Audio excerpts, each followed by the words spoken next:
Guten Morgen und herzlich willkommen zu einer neuen Podcast-Folge von mir. Ich hoffe, heute draussen geht's gut. Mir geht's sehr gut. Das Einzige, was wirklich scheisse ist, ich bin ein bisschen gestresst, weil zum einen habe ich vergessen, den Akku laden von dieser Kamera. Darum ich hoffe, dass der die ganze Podcast-Folge noch wird aushalten. Wie viel Akku haben wir gerade? Wir haben... Oh mein Gott, 34%. Ja, wir werden sehen. Ich hoffe, dass es irgendwie geht. Das war wirklich stupid. Ich lade das sonst immer. Und das andere ist, wir haben gerade 1 in der Nacht. Das ist eigentlich nicht mal so spät für meine Verhältnisse, aber ich muss morgen um 6:30 aufstehen. Um 6:30. Falls ihr euch fragt, Bro, wieso stehst du um 6:30 auf? Du hast Ferien?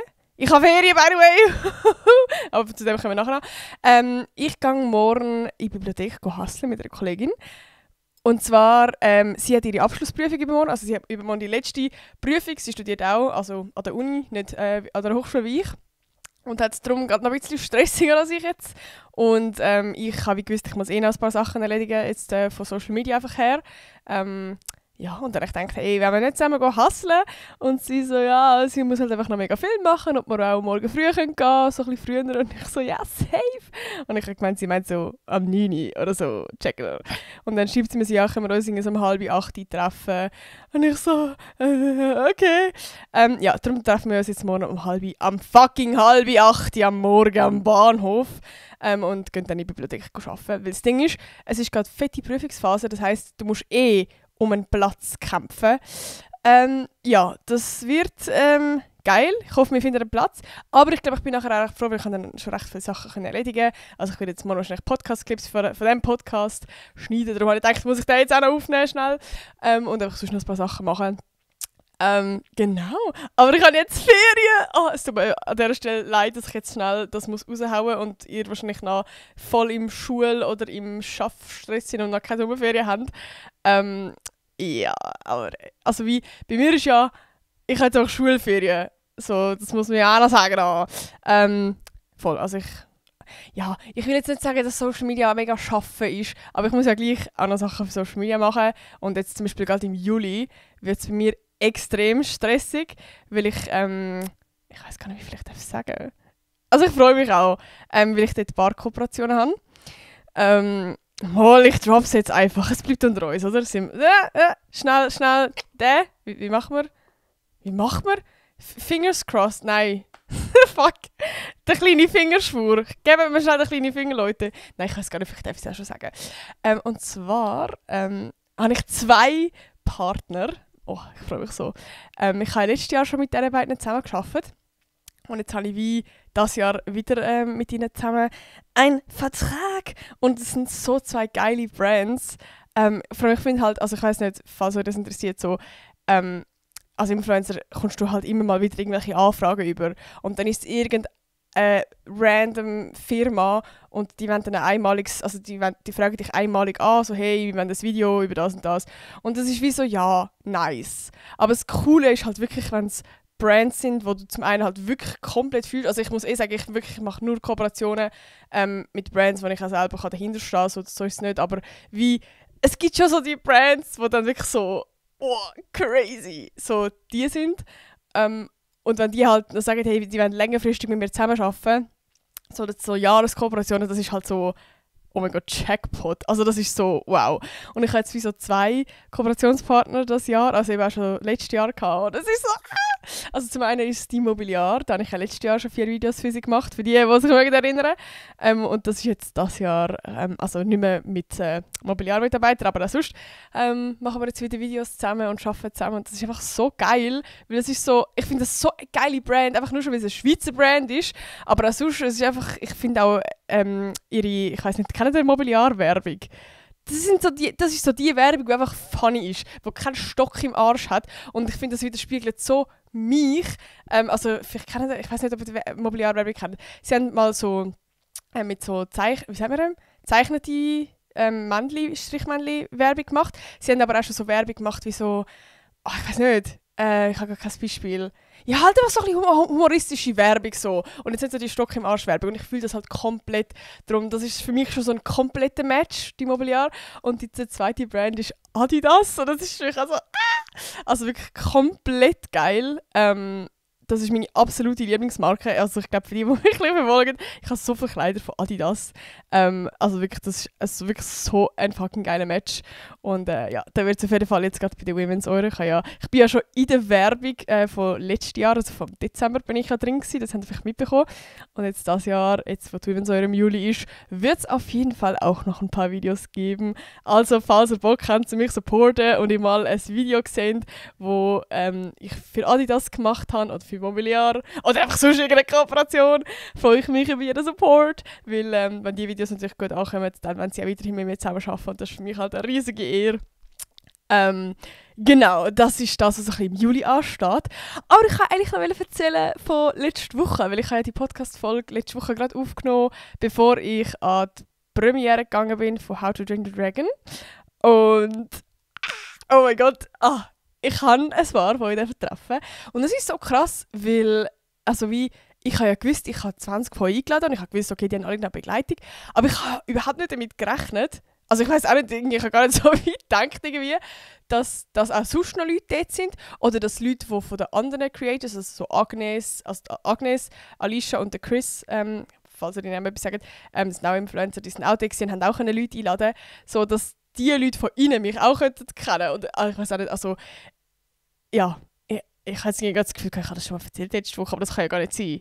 Wo habe ich das? Ich habe es im TikTok. Oh mein Gott, ich bin schon wieder, wenn ich dort mal etwas erzählt habe. Ja. Auf jeden Fall, nein, ich erzähle es euch dann noch mal kurz. Es war so unglaublich krass gewesen, weil, I don't know, ich weiß jetzt gar voll nicht, ob das so mega das abgehoben. Eigentlich nicht, weil es ist einfach ein Fakt. Aber es ist wirklich so, das erste Girl ist zu mir gekommen und mega herzig, wirklich richtig cute. Sie sagt so, oh mein Gott, Nati, können wir ein Foto zusammen machen, mega cool und so. Und ich so, ja. Und dann habe ich so mit ihr so mega lang geredet und dann sehe ich so, wie hinter ihr das nochmal ein anderes Girl am Warten ist. Und dann habe ich so gemerkt, okay, ja, fangen wir mal mit ihr an reden und so. Und irgendwann, also ich bin dann mega langsam mit euch im Gespräch und es war mega geil gewesen. Und irgendwann sagt der Can so, yo, du musst ein bisschen schneller machen. Da hinten ist eine Schlange, eine fette Schlange am Warten. Und ich habe das überhaupt nicht gecheckt. Ich schaue so hinterher und ich sehe einfach, dass literally, ich weiß nicht wie viele Leute, 15 Leute oder ich kann voll nicht schätzen, 20 Leute, keine Ahnung. So einfach wirklich literally eine Schlange am machen waren, zum Warten, um mit mir ein Foto machen oder mit mir reden. Oh mein Gott, ja, also ich habe dann mega mit vielen von ihr reden und einfach, keine Ahnung, so ein bisschen labern, jeppen, Bilder machen. Also wirklich, ich habe das so unglaublich nice gefunden. Es war noch ein bisschen schade, nachher hat halt der Film angefangen, wir haben jetzt nicht mega viel Zeit gehabt. Ich habe nachher wie so, es sind schon so Glocken am Läuten gewesen, von so, man sollte reingehen und ich so, oh mein Gott, ich muss jetzt pressieren. Und ich habe mich dann auch schlecht gefühlt, so der eine mir sagen, hey, machen wir einfach schnell ein Foto und wir können vielleicht nachher noch reden und keine Ahnung. Ja, darum, ich hoffe, ihr sind nicht, also die gekommen sind, die haben da nicht irgendwie abdinglet, wie sagt man, abgehackt gefühlt, so. Voll. Vielleicht sehen wir uns ja sonst nochmal im realen Leben, aber also wirklich, ich habe es mega fest enjoyed, ich habe es richtig genossen. Alter, das muss ich auch noch sagen, ich habe es schon ready gemacht. Es hat so herzige Leute, also wirklich allgemein so viele cute Leute gegeben. Ich habe im Fall nur schon am Schluss das Feedback bekommen, dass ich eine richtig herzige Community habe und dass alle so cute sind.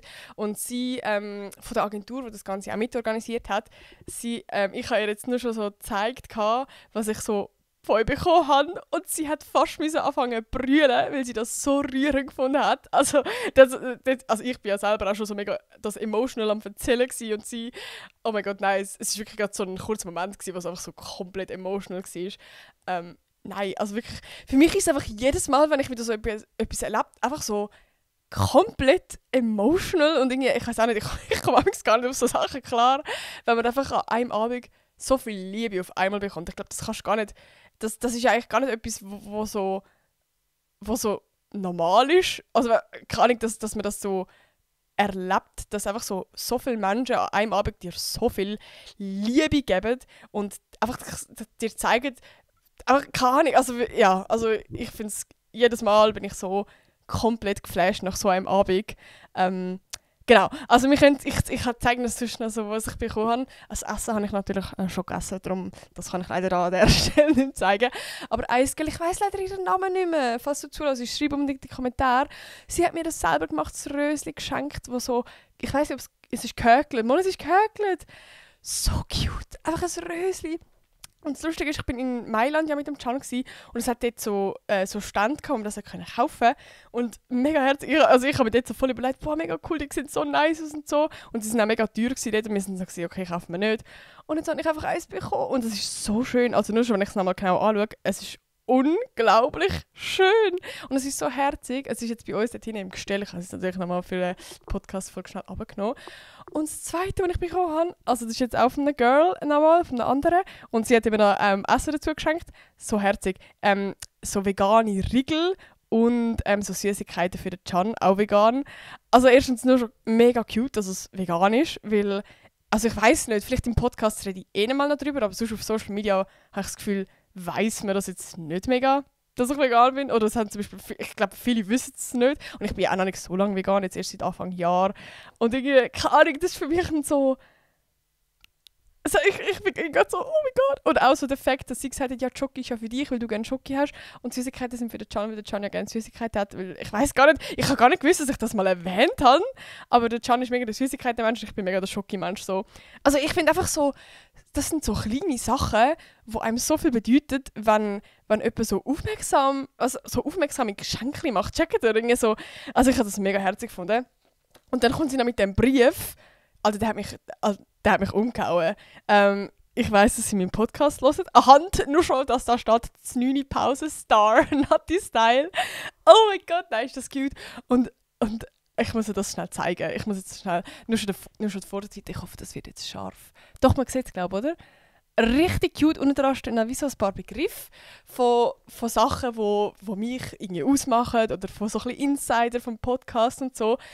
Und das ist so crazy, weil, also weißt du, so, in dem Sinne, klar check ich, dass Leute meinen Podcast hören. Oder immer wieder mal sagen mir ja Leute, hey, ich höre meinen Podcast und so. Aber ich check, glaube manchmal gar nicht, dass wenn man meinen Podcast wirklich so regelmäßig hört, wie viel man eigentlich von mir weiss. So checken da irgendwie so. Also es hat mich irgendwie so komplett geflasht und komplett berührt, was da einfach so drauf steht. Also ich lese mal kurz vor. Zum einen steht links in der Ecke so, wer ist wieder da? Nina. Das ist so herzig. Oh mein Gott, ich kann nicht mehr. Dann steht Mondkönig drauf, weil ich dort im Sprachaufenthalt war. Da kommen wir nachher auch noch dazu. ZHDK, vegan und halt der Gashi. Sie hat einfach den Gashi gemalt, also mein Stubenhas. Nein, so herzig. Und das ist ja noch irgendwann alles. Es steht ja drin noch etwas. Ich weiß gar nicht, ob sie will, dass ich es vorlese. Aber es ist, also es ist jetzt nicht irgendwie privat oder so, was drin steht. Darum ich hoffe, es ist okay. Und falls nicht, schreibt mir, dann kann ich es noch rausschneiden. Und zwar hat sie... Nein, oh mein Gott, so herzig. Oh mein Gott, ich habe am Abend, als ich heimgekommen bin, habe ich dann auch im Bett gelesen, weil ich einfach... keine Ahnung, du kommst halt heim von so einem Abend und bist mega emotional und so. Und musst das Ganze noch irgendwie verarbeiten. Und irgendwie war das so ein perfekter Moment gewesen, so im Bett, wo deine Ruhe ist. Du bist so für dich. Ich habe so meine Kopfhörer da, Musik gehört und habe auch den Brief gelesen. Das war so unglaublich cute gewesen. Also ich lese mal schnell vor. Ich hoffe, wie gesagt, es ist okay für dich. Von der lieben Savera heisst es übrigens. Genau. Ich grüße dich ganz herzlich. Und zwar hat sie geschrieben: Liebe Natti, wo ich im Dezember 24 auf Spotify nach neuen Podcasts gesucht habe, hätte ich nicht gedacht, dass ich dich einig treffen darf. Ich habe von dort an alle deine Eltern und, oh mein Gott, Luzerner Deutsch ist das. Sagen wir Luzerner Deutsch? Doch, Zürich Deutsch? Ja, Luzerner Deutsch. Das schreibt alles so mit ich. Muss ich noch kurz entziffern.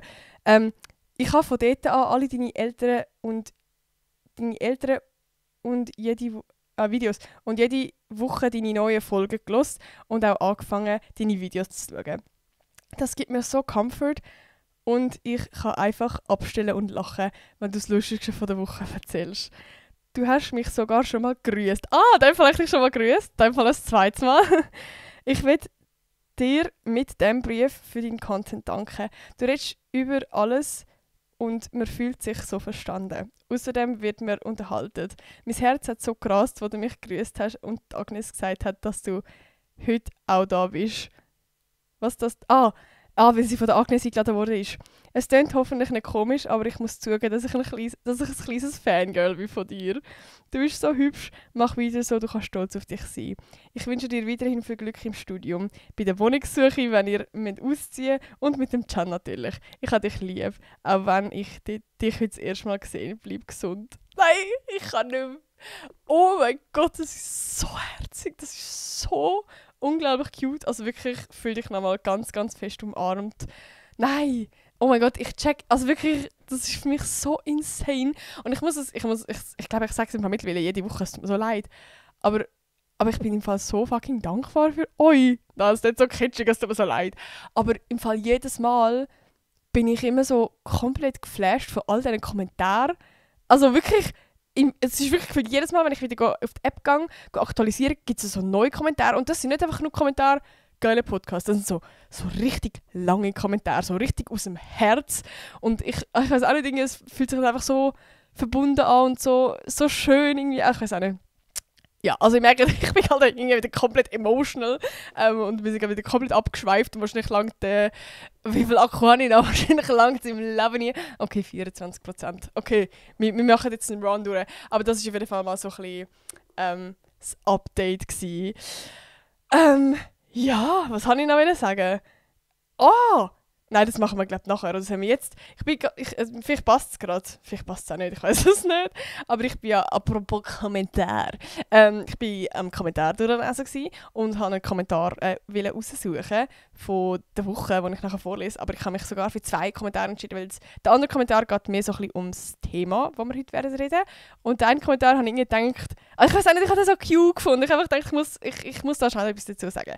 Und zwar hat Olivia geschrieben, «Ey, du hast dich so oft darüber beschwert, dass die Folge zu lang wird und so, aber honestly, der Podcast wäre noch geiler, wenn er länger wäre, weil jeder liebt lange Podcast-Folgen.» Und ich so, Vor allem, es hat so ein paar Likes, der Kommentar. Ich habe nicht mehr gewusst, dass man Kommentare liken kann, aber oh mein Gott, wie cute. Jemand hat sogar eine Antwort darauf geschrieben.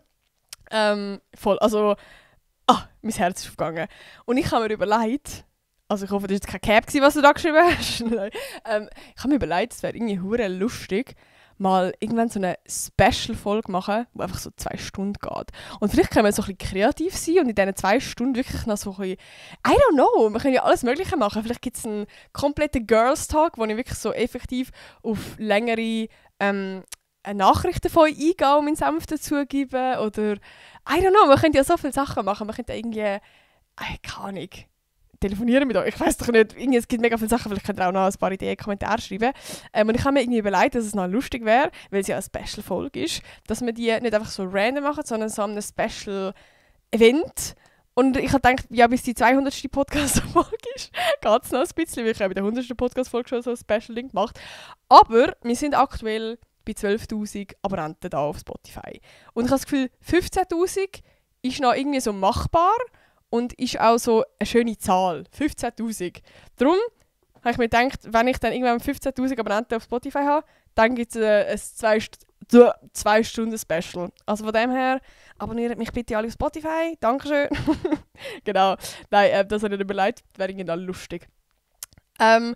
Voll. Boah, ich habe gerade irgendwie so einen Stress wegen dem scheiß Akku. Ich hoffe, das geht irgendwie. Aber, was haben wir noch zu erzählen? Na, natürlich das Lustigste von der Woche. Das ist... Ich habe es immer so schwierig gefunden, weil manchmal gibt es so Wochen, wo so ganz viele Sachen gibt, die man könnte irgendwie erzählen könnte. Und es ist keins so wirklich gut. Und manchmal gibt es einfach so etwas, wo so ganz klar das ist. Und wir haben so eine Woche, wo es wie so mehrere kleine Sachen gibt. Aber ich glaube, es ist schon keine funny. Und zwar bin ich am Greenfield Festival gewesen. Und falls ihr das kennt oder ihr wisst, das ist Rock, dann denkt euch, what the fuck, Nati, was machst du dort? Und zwar hat das genau mit der Mobiliar-Kooperation zu tun. Also das Video ist wahrscheinlich, wenn die Podcast-Folge online ist, schon online. Oder?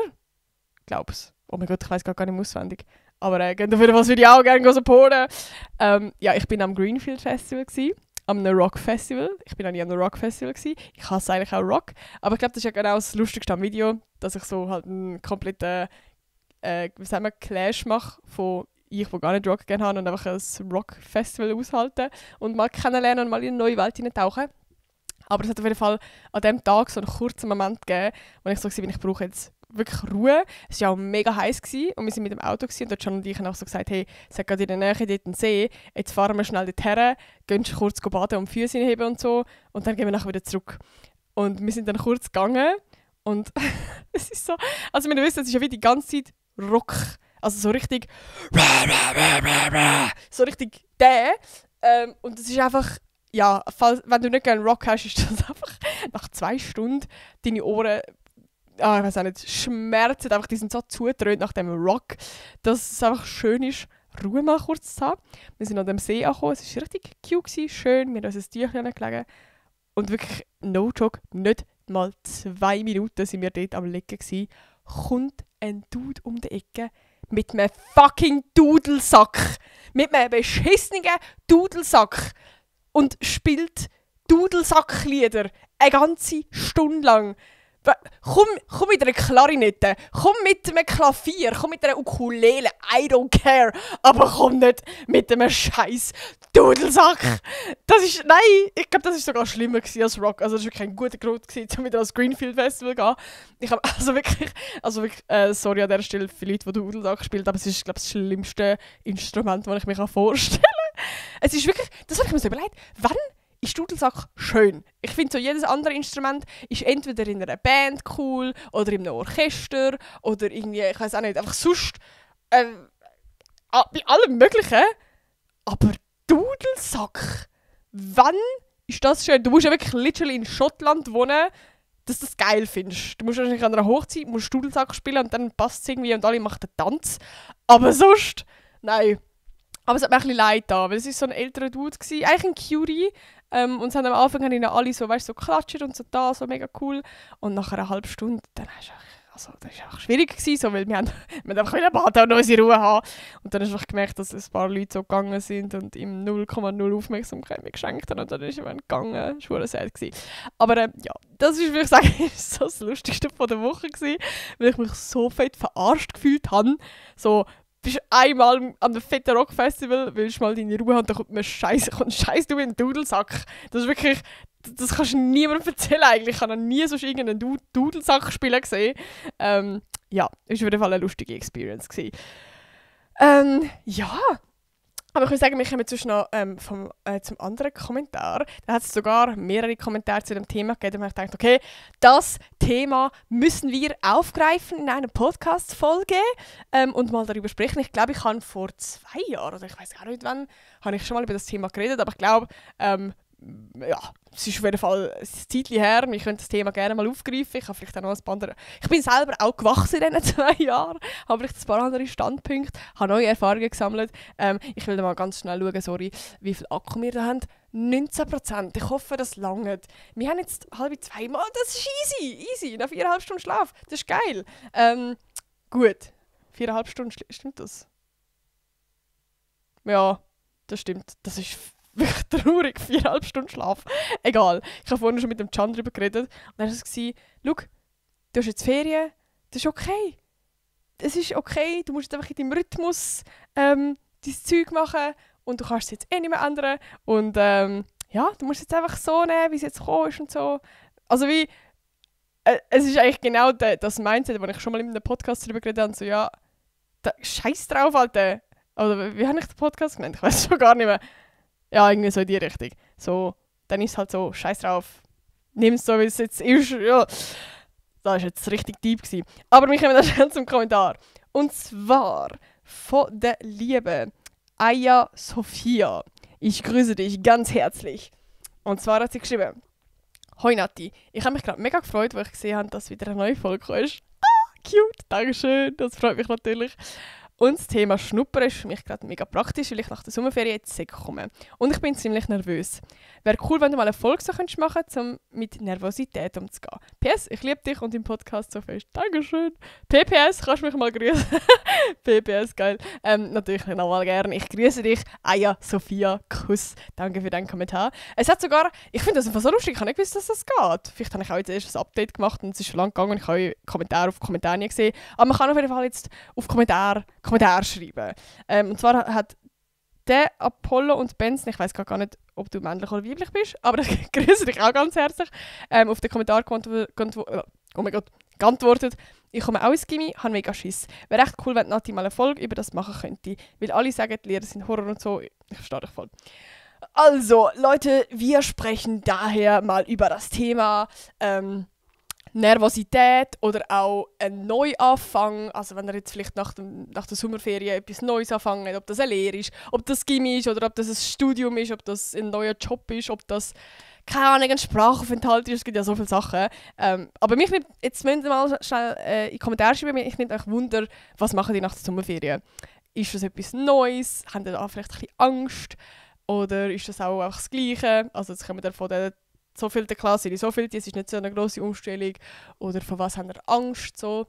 Genau, da könnt ihr gerne mal in die Kommentare schreiben. Ich kann es bei mir sagen, ich habe jetzt noch 1 Jahr Studium und ich weiss schon, wenn ich nach der Sommerferien in die Schule wieder gehe, dann ist das Thema Bachelorarbeit sehr gross. Also wir haben jetzt zum Beispiel die Aufgabe bekommen, während der Sommerferien mal überlegen, was ich für eine Bachelorarbeit machen soll. Und wir haben dann eigentlich wirklich straight direkt nach der Sommerferien so 1 Woche Bootcamp. Das heisst, wir gehen 1 Woche lang in die Berge, ohne, also ja, schon mit Handy und so, aber ich meine, wie, also einfach komplett abgeschottet, um wirklich mal brainstormen und in die Tiefe gehen, was wollen wir genau machen, wie wollen wir das machen. Ich glaube, das wird noch recht spannend, das wird intensiv. Aber ich habe auch ein bisschen Angst, weil ich einfach so noch das Thema muss finden. Ich habe noch nicht wirklich das Thema und es ist einfach also ein bisschen Angst da. Also ich habe jetzt eigentlich noch 3 Monate Zeit, aber es ist gleich so ein bisschen Angst da, dass man dann bis dann immer noch kein Thema gefunden hat und dann kommt man so in Stress, weil man will ja eigentlich schon die Woche dann nutzen, um wirklich brainstormen können und alles.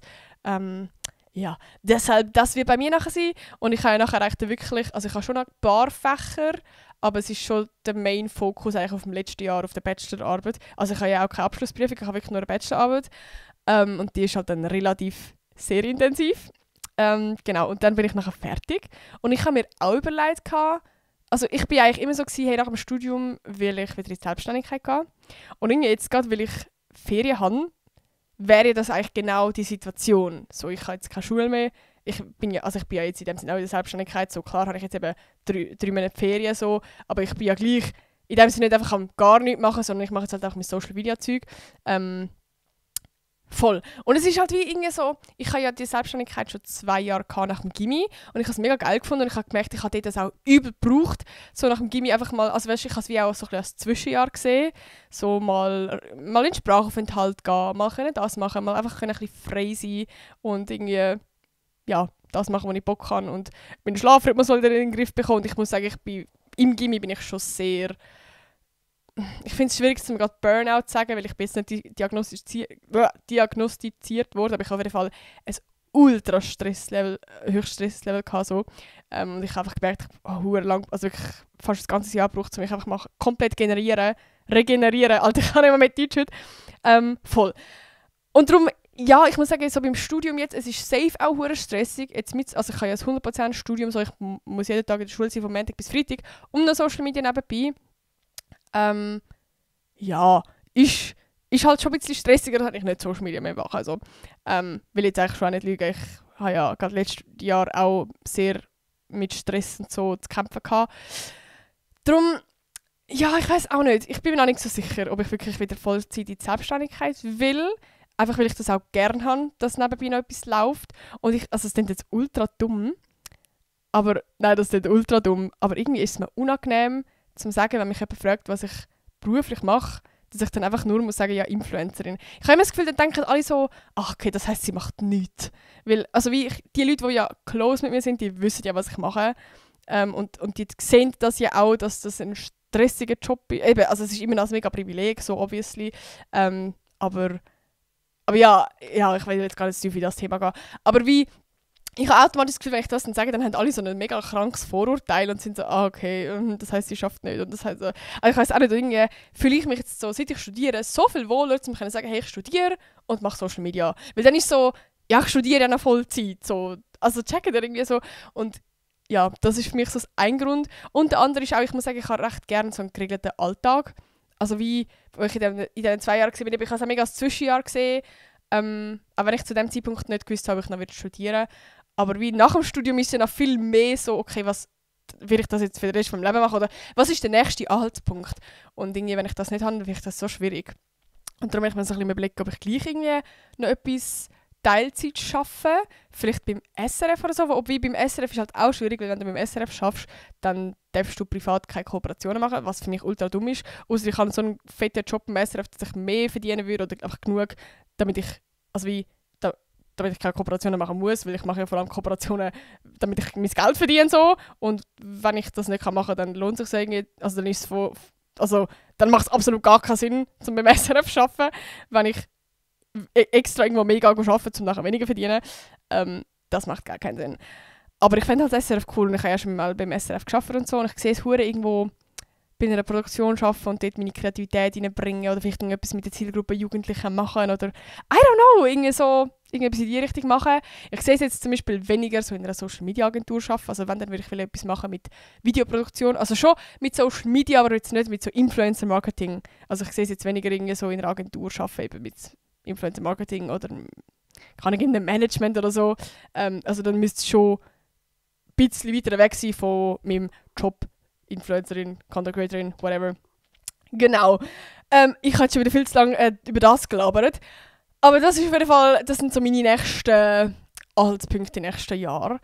Aber ich habe jetzt wie mir mal so ein paar Gedanken zu dem ganzen Thema gemacht, von Nervosität, etwas Neues anfangen. Und ich kann vielleicht mal ganz kurz erzählen, was so meine Erfahrungen waren. Also ich muss sagen, früher bin ich schon immer relativ nervös gewesen, wenn etwas Neues ist. Also ich kann mich erinnern, dass am ersten Gymi-Schultag schlimm war. Und eben, als ich das Gymi nachher fertig hatte, ist ja nachher auch eben in diesen 2 Jahren habe ich dann so insgesamt 3 Sprachaufenthalte gemacht. Also 2-mal in Montreux und einmal in Lyon.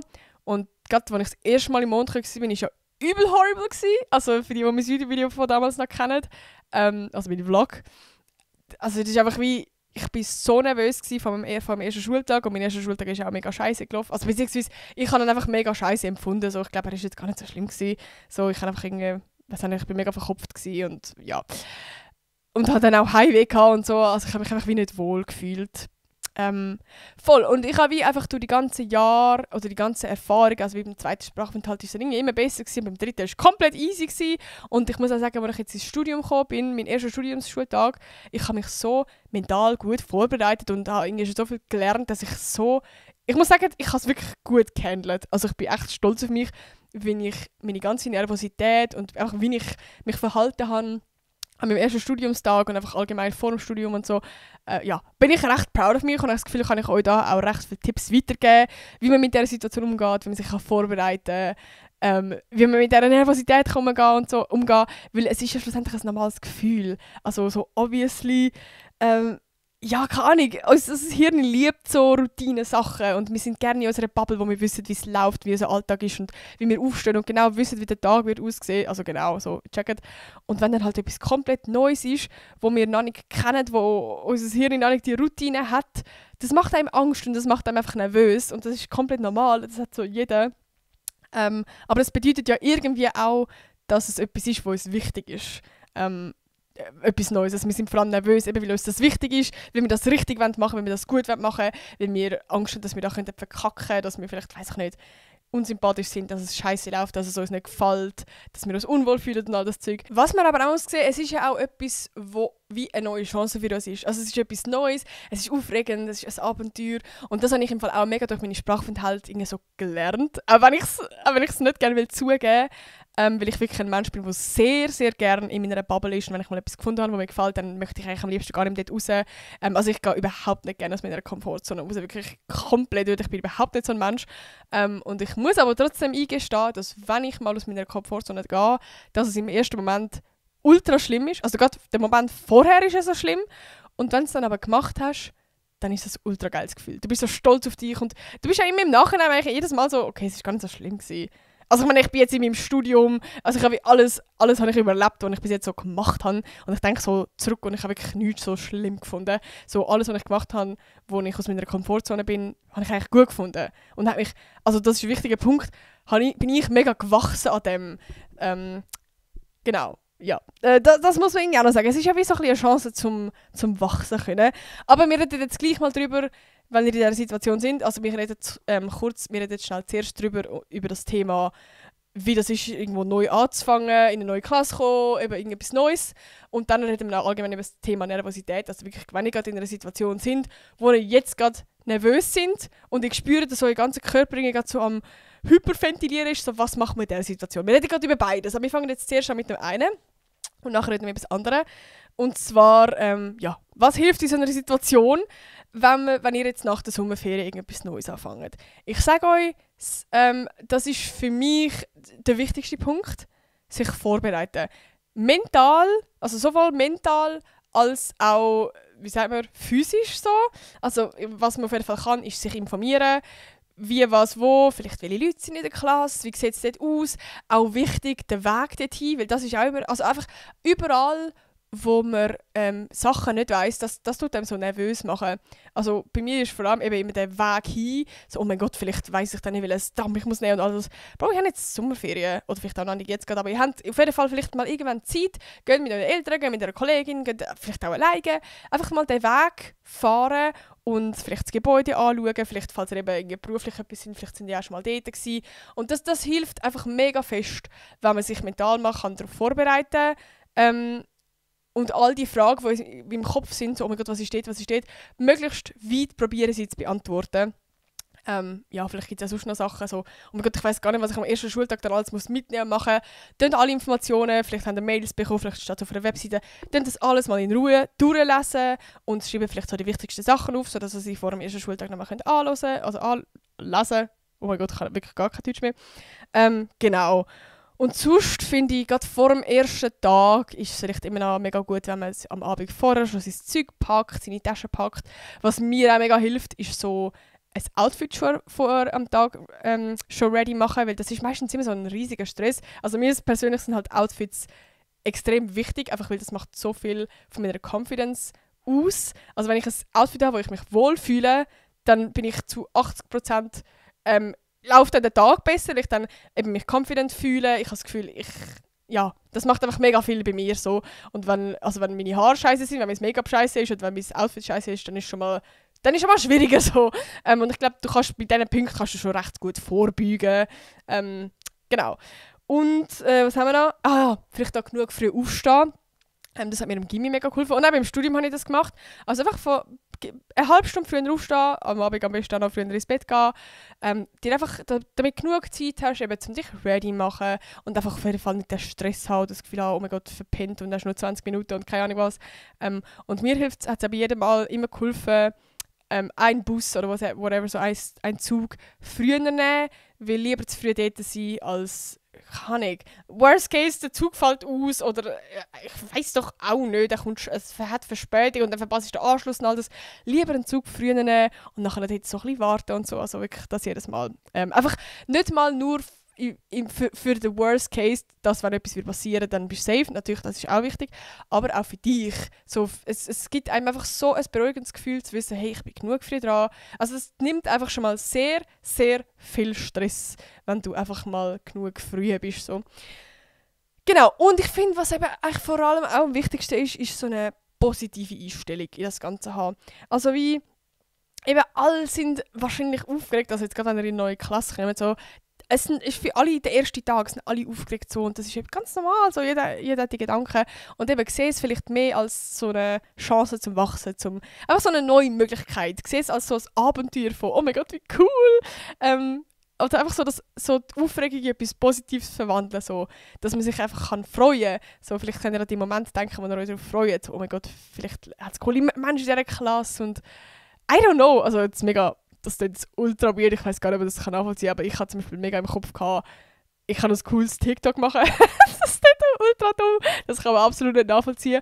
Aber für mich als Erinnerung, dann habe ich immer ein cooles TikTok von meinem ersten Studiumstag, das ist jetzt auch online, also jetzt, das habe ich damals auch gemacht. Ich weiß gar nicht, warum das für mich so ein Ding ist, aber ich habe mir im Kopf schon das TikTok so vorgestellt, wie das dann wird sein. Und irgendwie, das hat mir so einen positiven Kick gegeben, von da habe ich so ein cooles Video. Hure dumm, das macht gar keinen Sinn, aber das war mir so das Ding gewesen.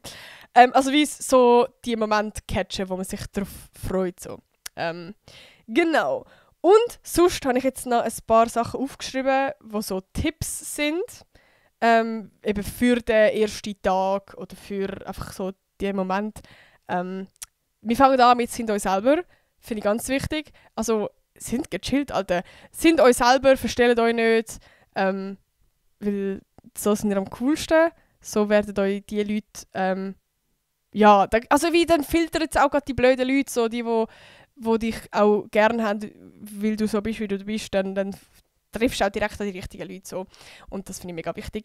Ein zweiter Punkt, sind offen gegenüber allen. Ich muss sagen, das habe ich im Gymi, also ich will nicht sagen falsch gemacht, aber auf jeden Fall anders gemacht. Also dort bin ich mega in dem Stress gewesen, oh mein Gott, ich muss jetzt die beste Kollegin finden. Und im Studium bin ich so offen gewesen. Also wirklich, ich bin mega mit dem Ding hingegangen von hey, ich will es auch mit allen gut haben. ich muss jetzt nicht irgendwie mich schon an Leute krallen oder so. Das hat mir so viel Druck wie genommen, dass ich kann es ja mit allen cool haben. Und sonst hast du immer so einen Stress vor, oh mein Gott, ich muss jetzt eine Kollegin finden und sonst sind das mega schnell so Grüppli-Bilder. Und ich weiss auch nicht, ich habe das halt von früher irgendwie, vielleicht habe ich da noch ein bisschen negative Erfahrungen gemacht und so. Aber einfach so mega, sind entspannt. Unser Ziel ist, dass ihr alle sympathisch findet, dass ihr alle cool findet und gar nicht jetzt irgendwie mega das Ding, weil irgendwann, das sage ich euch, filtert es ja schon irgendwann die Leute raus, wo du merkst, hey, okay, wir verstehen uns ein bisschen besser, da mit diesen Leuten habe ich jetzt mehr Parallelen, mit diesen Leuten kann ich mehr anfangen und das muss überhaupt nicht am ersten Tag sein, das muss auch nicht in der ersten Woche sein. Also gerade bei meinem Studium ist es fast ein Jahr gegangen, bis ich wirklich meine closen Friends gefunden habe, also wo ich so ein bisschen herausfiltern konnte, von hey, okay, das sind so meine 3 closesten Friends von der Klasse und wirklich, es ist ein Jahr gegangen, also fast ein Jahr. So im September hat es angefangen und im April habe ich so können sagen, okay, das sind jetzt so meine 3 closen Leute und vorher habe ich wie einfach die ganze Klasse so cool gefunden und habe mich mit allen, also ich verstehe mich natürlich auch jetzt mit allen, aber ich check es. Genau, und was man auch noch muss sagen, bezüglich so offen sein, einfach mal den ersten Schritt machen. Das ist komplett out of your comfort zone gehen. Ich sag's euch, also ich bin auch gar nicht so ein Mensch, aber ich habe mir das mega vorgenommen, weil das habe ich bei meinem ersten Sprachaufenthalt schon gemacht. Dort habe ich zwar eher eine negative Erfahrung gemacht, aber ich bin gleich stolz auf mich gewesen, dass ich das gemacht habe. Und zwar eben je nachdem, ob es beim Arbeiten ist oder einfach sonst, also jetzt zum Beispiel gerade bei einem Sprachaufenthalt oder jetzt auch, wenn du eben das erste Mal in eine Klasse kommst, das ist ja für alle eine neue Situation und das sind alle, es ist einfach so cringe, weil alle oder die meisten ja alleine sind und dann ist es eigentlich wirklich am nicesten, wenn du nicht alleine bist und vielleicht mal jemanden ansprichst und ich habe das wirklich gemacht gehabt. Also eben, ich rede jetzt mal sonst vom Studium. Es hat zuerst so einen grossen Saal gegeben von allen Neulingen, also von unserem ganzen Jahrgang. Das waren ultra viele Leute gewesen. Und dann hat es wie so eine kurze Dings gegeben, wo sie uns, wie sagen wir, die Rektorin, sagt man der so? Von der Hochschule, ich weiß gar nicht, ich glaube schon. Hat halt wie so eine Ansprache gemacht. Und wir sind dort so alle auf dieser Stege geguckt und ich bin halt alleine dort geguckt. Und wie, ich hatte dann links eine von mir, gehabt, die war auch alleine gewesen, und ich habe meine ganzen Eier in die Hand genommen und bin einfach auf sie zugegangen und habe sie gefragt, hey, fängst du an studieren und so? Sie hat sogar noch Französisch geredet und ich hatte zu dem Zeitpunkt noch relativ gut Französisch können und das war mein Jackpot gewesen. Und wir haben dann einfach das Zweite geredet so und das braucht nicht mal viel, also weißt du, musst ja nicht mal mega das musst du nicht das Gefühl, oh mein Gott, das wird jetzt meine beste Kollegin, aber das hat mir so gut da, weil du fühlst dich dann nicht alleine und also sie hat sich wahrscheinlich auch, ihr ist es auch viel besser gegangen, einfach so, du hast so kurz einen Verbündeten, du fühlst dich nicht allein, es gibt einem so viel. Darum einfach mal auf Leute zugehen, die Eier in die Hand nehmen und mal Leute ansprechen. Also voll. Das mache ich auch zum Beispiel an der Gymi-Prüfung, damals mag ich mich erinnern, hat mich auch eine angesprochen und ich war ja jetzt so krank nervös gewesen. Und das hat mir so gut da. Die hat mich einfach angesprochen, hey, bist du auch gerade mega nervös? Ich weiß gar nicht, was sie gesagt hat. Lustig war, dass ich nachher mit ihr in die Klasse gekommen bin. Das war ultra random. Ja, genau, darum... Also vielleicht habe ich es ein bisschen von dort. Also ich muss sagen, ich bin echt froh, dass sie mich damals nicht angesprochen hat. Das hat mir so viel Nervosität genommen. Und vielleicht könnt ihr das auch machen, indem ihr euch auch selber Nervosität nehmt und vielleicht auch der anderen Person. Genau, und was haben wir noch? Ja, nur... das ist... Oh mein Gott. Das müssen wir auch kurz vor Augen haben. Nur der Tag davor ist schlimm. Oder einfach nur die Zeit jetzt. Also, ich bin jetzt gerade nervös, weil ihr an den Moment denkt von, oh mein Gott, das wird dann und dann so sein. Und gerade am Abend vorher ist vielleicht auch noch mega schlimm. Ich sage, das ist schlimm. Wenn der Tag X kommt und ihr seid dort, dann ist es schon nicht mehr schlimm. Dann ist es schon scheißegal. Weil das ist wirklich nur der erste Moment, wo man so Angst hat und nicht weiss, was auf sich zukommt. Und wenn man dort ist und das Hirn bekommt mal ein Bild über von dieser Situation, dann ist es überhaupt nicht nervös und dann ist es schon mega gechillt. Ich muss schon schauen, wie viel Alkohol habe ich noch. Nein, 3%. Oh mein Gott, wir müssen schnell machen. Oder soll ich schnell eine Pause machen? Ich weiß es nicht. Hilfe, ich hasse die Situation gerade. Voll. Aber das ist so noch der eine. Und der letzte, den ich auch noch cute finde, holt euch einen Glücksbringer, Leute.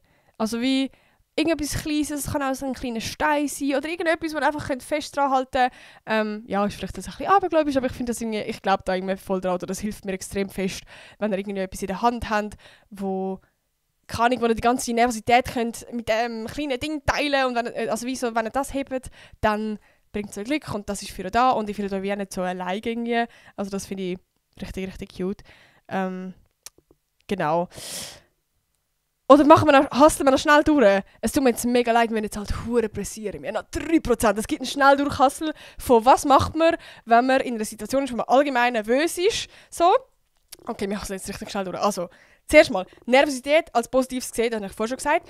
Aber auch gesehen das als nicht so, oh mein Gott, ich bin jetzt gerade mega nervös und ich verbinde Nervosität mega mit dem Ding von, oh mein Gott, ich bin gerade nicht mehr mich selber und dann hat man ja noch mehr Angst, dass man dann irgendwie weirde Sachen macht oder die ganze Zeit sich verspricht und so. Das ist scheißegal, Bro. Keine Ahnung, juckt absolut nicht. Ich verspreche mich jetzt auch die ganze Zeit im Podcast und ich bin jetzt nicht nervös. Das ist einfach menschlich so und jeder versteht, wenn man nervös ist. Also wirklich, dann das zuerst mal abschalten und dann die Negativität als etwas Positives sehen. Sehen das als Adrenalinkick, als «Oh mein Gott, ich habe gerade so viel Feuer unter dem Arsch und das ist geil, das müssen wir jetzt nutzen.» So. Was mir auch geholfen hat, das habe ich letztens von ChatGPT. Das ist so eine Methode, die heisst 5-4-3-2-1. Die macht man auch meistens dann, wenn man vielleicht gerade jetzt in einer Paniksituation ist oder irgendwie mega Angst hat oder so. Das ist wie so eine Situation, wo man kurz wie einfach gerade wieder im Moment kommt und es irgendwie auch so ein bisschen ablenkt. Also ich mache das seitdem mega viel. Das ist wie so das 5-4-3-2-1. Also das heisst, du musst 5 Sachen in deinem Kopf sagen, die du siehst, 4 Sachen, die du fühlst, 3 Sachen, die du hörst, 2 Sachen, die du schmeckst mit der Nase und etwas, die du schmeckst mit der Zunge. Also ich mache jetzt schnell ein Beispiel von jetzt. 5 Sachen, die ich gerade sehe. Ich sehe meine Kamera, ich sehe das Mikrofon, ich sehe das Küssi, ich sehe meinen Laptop, ich sehe das Licht und ich sehe die Lampe da oben. Sind das 5 gewesen? Ich weiß schon gar nicht mehr. 4 Sachen, die du fühlst. Ich fühle gerade mein Bett da unten, ich fühle gerade mein Küssi da hinten am Rücken, ich fühle gerade meine Hand auf meinem Bein und ich fühle gerade mein rechtes Mikrofon in der Hand. 3 Sachen, die du hörst. Ich kann übrigens auch jetzt gerne mal mitmachen, vielleicht können wir nachher mal schnell stoppen und das einfach mal testen, damit ihr es nachher wirklich im Kopf habt und dann könnt anwenden in den Situationen, wo ihr es braucht. Aber 3 Sachen, die du hörst. Ich muss schon hören. Ich höre den Can gerade draussen. Ich höre gerade Holz, das gerade knarrt. Und ich höre gerade unsere Heizung. 2 Sachen, die du schmeckst mit der Nase. Ich schmecke, dass da ein Stückchen Luft rein ist. Und ich schmecke ein bisschen meinen Schweiß. Geil. Und etwas, was du schmeckst mit der Zunge. Ich schmecke gerade mein Mate, das ich vorgetrunken habe. Also so genau geht das. Dann eine andere Methode ist zum Beispiel auch langsam schnaufen. 4, 7, 8. Also 4 Sekunden einschnaufen, 7 Sekunden behalten, 8 Sekunden ausschnaufen. Und das macht ihr 4 Mal. Und dann, das macht euch mit eurem Körper schon mega, mega viel. Genau. Dann... Oh, es tut mir gerade so leid, dass ich gerade so runterrattern muss. Das ist wirklich scheiße. Dann positive Selbstgespräch. Bro, steht vor eurem Spiegel, sagt, ihr seid geile Sauen. Das sage ich jedes Mal im Podcast und es hilft extrem viel. Also steht ihr jetzt gerade vor eurem Spiegel, sagt, ich bin eine geile Sau, ich bin richtig cool. Die Leute werden mich richtig geil finden, weil ich bin geil, ich bin ein cooler Charakter, ich bin lustig und das wird mega chillig. Also ich bin so eine chillige Person. Sagt euch das laut im Spiegel vor und das ist ein Gamechanger. Ich sag's euch. Das hat so viel Mindset im Kopf. Eben wenn ihr die ganze Zeit euch sagt, oh mein Gott, nein, ich kann das nicht und oh mein Gott, vielleicht bin ich dann so dass, wenn ihr das die ganze Zeit zu euch sagt, dann logisch glaubt ihr dann das irgendwann so. Ich meine, das ist genau das mit dem sich selber manipulieren, das haben wir in dieser Podcast-Folge besprochen. Genau. Und eben so ein bisschen das Umstellen, auch dass du dich freust, habe ich ja schon gesagt. Und der letzte Punkt, das finde ich auch ein cuter Moment, cuter Punkt. Tönt das Gefühl, Nervosität einfach mal annehmen.